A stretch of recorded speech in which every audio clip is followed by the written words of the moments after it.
La Russie a bien avec elle une grande partie des peuples du monde. La Russie a réussi à neutraliser une grande Avec elle ou partie. neutre? Ils sont avec elle ou ils Mais sont neutres? c'est plus que Que la neutre, neutralité? dans la mesure où ce sentiment anti-occidental est très largement partagé. Si on prend les BRICS, si on prend l'Afrique, on voit bien aujourd'hui comment l'Afrique est montée contre nous, cherche à faire en sorte que la France quitte l'Afrique. Il y a un sentiment extrêmement actif. On se trompe si on parle de neutralité. Et cette capacité à jouer sur ce levier du monde est un élément qui aujourd'hui joue en faveur de la Russie. C'est pour ça que la situation est inégale. Ne l'oublions pas, la Russie n'a pas besoin aujourd'hui de marquer des points sur le théâtre ukrainien. Elle a besoin de geler la situation, car le temps joue contre nous, joue contre l'Ukraine, contre l'Europe, voire contre les États-Unis qui sont détournés de leur objectif majeur, qu'est la Chine. L'éditorialiste Sylvie Kaufmann se demandait dans Le Monde, au fond, comment en est-on arrivé là, et elle disait qu'il faudra faire l'examen critique de notre aveuglement, de notre complaisance pendant 2 décennies vis-à-vis de la Russie de Poutine. Examen nécessaire, Dominique de Villepin? Oui, examen nécessaire parce qu'il y a plusieurs étapes dans cette relation avec la Russie. Il y a une première étape, sans remonter à Mathusalem, qui est au lendemain de l'effondrement soviétique. Est-ce que nous avons saisi toutes les opportunités pour intégrer la Russie, adresser des signaux au peuple russe de façon On l'a fait. On l'a fait. La question, est-ce que nous l'avons fait suffisamment? Et est-ce qu'on pouvait le faire davantage? Et est-ce qu'il le voulait? Il faut tout mettre sur la table. Je crois que dans le chaos qui était celui de l'ex-Union soviétique, c'était difficile. Il y a une deuxième étape, qui est celle qui intervient à partir de 2007, le discours à Munich de Vladimir Poutine, l'intervention en Géorgie, l'intervention en Crimée et Donbass. Est-ce que là, nous n'avons pas été trop naïfs? Oui, absolument. Est-ce que nous avons su adresser les bons signaux au bon moment pour marquer les limites à ne pas franchir? De ce point de vue-là, il y a certainement, oui, des choses à revoir. Mais l'essentiel aujourd'hui, c'est d'être capable de faire face, de maintenir l'unité de l'Europe. Et on voit bien que c'est le premier souci de la diplomatie française et d'Emmanuel Macron. Il l'a réaffirmé à Munich. Nous devons travailler ensemble, sachant que nous avons, vis-à-vis de la Russie, on veut nous opposer, pays de l'Est et pays de l'Ouest européen.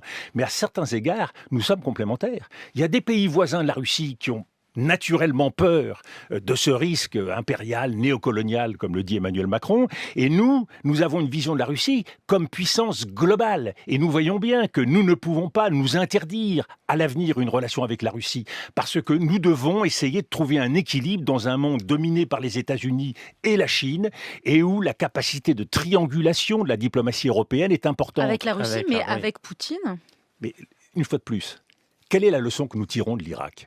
C'est que chaque fois que les démocraties s'engagent dans une politique de changement de régime... Il ne s'agit pas de changer de régime, il s'agit de parler ou de négocier avec Vladimir Poutine aujourd'hui. Une fois de plus, nous n'avons pas voulu pousser jusqu'au bout les inspections avec Saddam Hussein. Saddam Hussein était un personnage odieux. Nous avons récolté le chaos et le terrorisme. Nous n'avons pas voulu, à un moment donné, pousser les feux avec la Libye de Kadhafi. Nous avons récolté le chaos et la situation au Sahel. Donc il faut retenir les leçons de l'histoire. Bien sûr, c'est difficile. Et je ne vous dirai pas le contraire.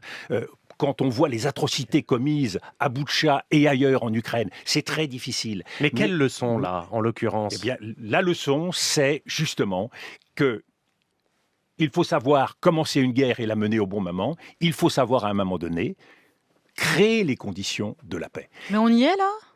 Non, nous n'y sommes pas encore. Le temps de la négociation n'est pas venu. Mais par contre, le temps de la diplomatie est venu. Et c'est l'angle mort de l'action des Européens.